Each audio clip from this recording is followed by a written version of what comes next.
राजस्थान में कांग्रेस की सरकार गिरने वाली है। मुख्यमंत्री अशोक गहलोत की कुर्सी बस अब कुछ ही दिनों में जाने वाली है, क्योंकि राजस्थान कांग्रेस बहुत जल्द टूटकर बिखर जाएगी। गहलोत और पायलट के बीच जारी खींचतान से अब राजस्थान कांग्रेस पर खतरों के बादल मंडराने लगे हैं। कांग्रेस अब एमपी के बाद राजस्थान में भी झटका झेलने को तैयार है। दरअसल ऐसा हम इसलिए कह रहे हैं क्योंकि एक खुलासा हुआ है जिसके मुताबिक राजस्थान कांग्रेस को गिराने की साजिश चल रही है। दरअसल एक कॉल रिकॉर्डिंग हुई है जिसमें कॉल को सुनने पर पता लगा कि अशोक गहलोत सरकार को गिराने की साजिश हो रही है। रिकॉर्डिंग में ऐसी बात की जा रही है कि मुख्यमंत्री और उप मुख्यमंत्री में झगड़ा चल रहा है। ऐसी स्थिति में सत्ता पक्ष कांग्रेस पार्टी और निर्दलीय विधायकों को तोड़कर सरकार गिराई जाए। वहीं कांग्रेस विधायक और निर्दलीय विधायकों को 20 से 25 करोड़ रुपए देने के प्रलोभन की भी बात की जा रही है। रिकॉर्डिंग में ये भी बात सामने आई है कि वर्तमान सरकार को गिराकर नया मुख्यमंत्री बनाया जाए।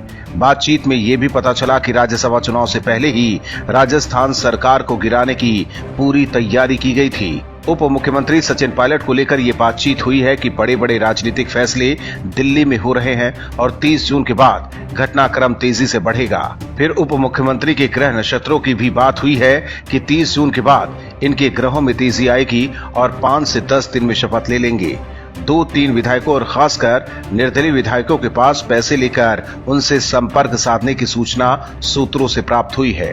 रिकॉर्डिंग के अनुसार कहा गया है कि वर्तमान सरकार को गिराने की योजना में काफी लोग शामिल हैं और इससे धन कमाने की योजना है। लेकिन राजस्थान कांग्रेस में पायलट और गहलोत के बीच जो शीत युद्ध चल रहा है उसके मुताबिक ऐसे किसी साजिश से इनकार नहीं किया जा सकता, क्योंकि पायलट पहले ही जता चुके हैं कि राजस्थान कांग्रेस में ड्राइविंग सीट पर वही रहेंगे, चाहे गहलोत सोनिया गांधी के कितने भी खास क्यों न हों।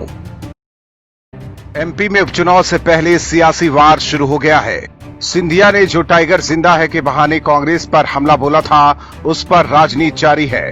पहले कांग्रेस नेता दिग्विजय सिंह ने सिंधिया पर टाइगर वाले बयान को लेकर निशाना साधा। उसके बाद पूर्व सीएम कमलनाथ भी इस मामले में कूद पड़े। बीते दिनों टाइगर पॉलिटिक्स में छिंदवाड़ा सांसद नकुलनाथ भी उतर आए हैं। उन्होंने भी टाइगर जिंदा है पर ज्योतिरादित्य सिंधिया का बिना नाम लिए हमला किया है। नकुलनाथ ने कहा कि माइक के पीछे और कैमरे के सामने आकर कोई टाइगर नहीं बनता है। टाइगर तो जंगल और मैदान में दिखते हैं और अब जवाबी हमला बीजेपी की तरफ से आए दिन हो रहा है। टाइगर पॉलिटिक्स पर अब देवास के सांसद महेंद्र सोलंकी ने भी कांग्रेस पर निशाना साधा है।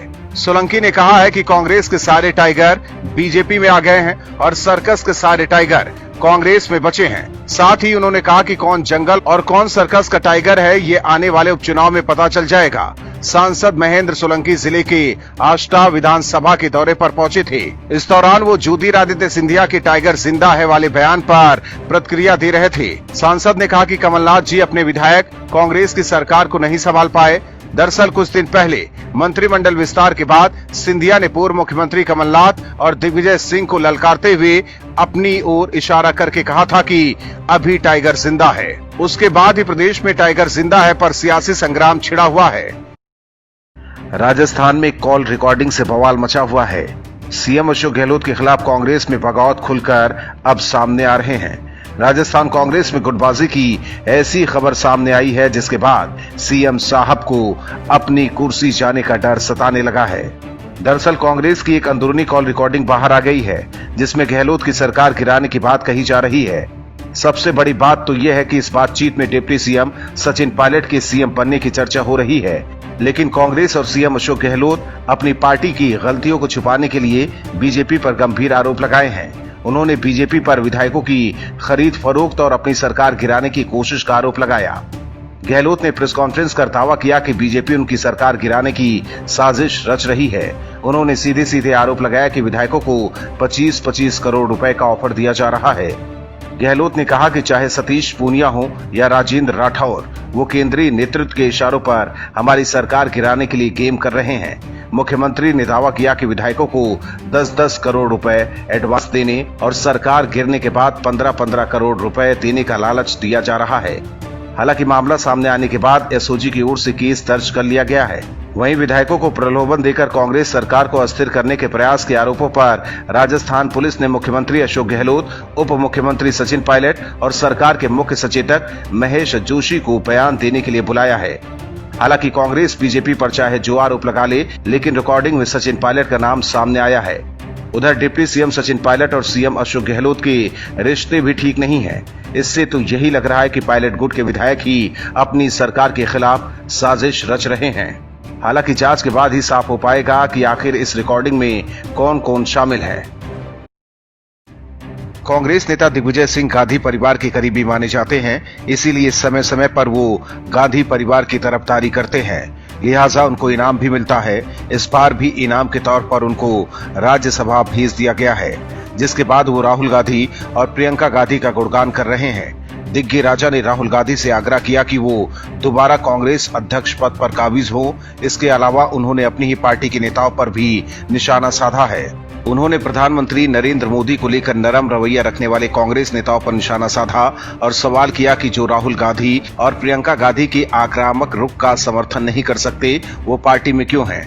उन्होंने पीएम पर हमले से परहेज करने वाले कुछ कांग्रेस नेताओं पर निशाना साधते हुए कहा कि कांग्रेस में कौन लोग हैं जो प्रधानमंत्री मोदी को लेकर नरम रहने की पैरवी करते हैं। उनके पास ये साहस होना चाहिए कि वो पार्टी के भीतर अथवा सार्वजनिक तौर पर अपनी बात रखें। दिग्विजय सिंह ने कहा कि मैं निजी तौर पर राहुल जी और प्रियंका जी के आक्रामक रुख का समर्थन करता हूं।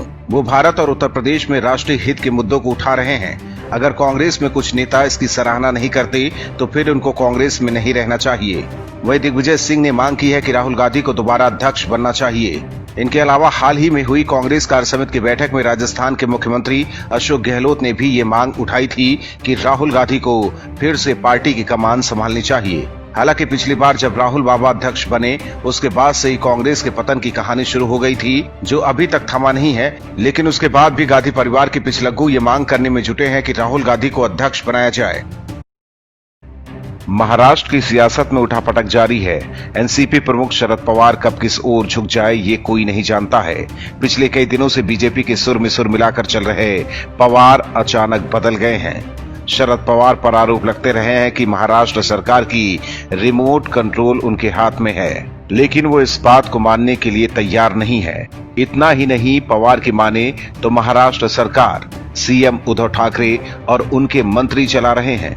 दरअसल पवार ने सामना को दिए इंटरव्यू में ये सब बातें कही हैं। इस दौरान उन्होंने कुछ ऐसा बोला कि जिससे शिवसेना के नेता खुश हो जाएंगे, लेकिन ये हकीकत नहीं है। उन्होंने कहा कि विधानसभा चुनाव में बीजेपी को जो सीटें मिली हैं, वो शिवसेना के बदौलत मिली है। एनसीपी प्रमुख ने कहा कि बीजेपी के विधायकों का जो 105 फिगर हुआ, उसमें शिवसेना का योगदान बहुत बड़ा था। अगर उसमें शिवसेना शामिल नहीं होती तो इस बार 105 नहीं बल्कि 40 से 50 के करीब सीटें मिली होती। उन्होंने कहा कि बीजेपी के लोग कहते हैं कि 105 विधायक होने के बावजूद सहयोगी यानी शिवसेना ने नजरअंदाज किया अथवा सत्ता से दूर रखा। उन्हें 105 तक पहुंचाने का काम जिन्होंने किया, यदि उन्हें के प्रति गलतफहमी भरी भूमिका अपनाई तो मुझे नहीं लगता कि औरों को कुछ करने की जरूरत है। इसके साथ ही पवार ने यह भी कहा कि बाला साहेब ठाकरे और बीजेपी की सोच तथा शैली में बहुत अंतर था। हालांकि पवार इस समय एनसीपी, शिवसेना और कांग्रेस के साथ मिलकर महाराष्ट्र में सरकार चला रहे हैं, जिसकी वजह से वो शिवसेना की तारीफ कर रहे हैं। लेकिन महाराष्ट्र में जब 2014 में शिवसेना और बीजेपी ने अलग अलग चुनाव लड़ी थी, इस दौरान बीजेपी को 122 सीटों पर जीत मिली थी, जबकि शिवसेना महज 63 सीटों पर ही सिमट कर रह गई थी। शायद ये बात पवार सामना को दिए इंटरव्यू में बताना भूल गए हैं। Bureau report, OMH news. और भी वीडियोस देखने के लिए चैनल को सब्सक्राइब करें और बेल आइकन को दबाएं।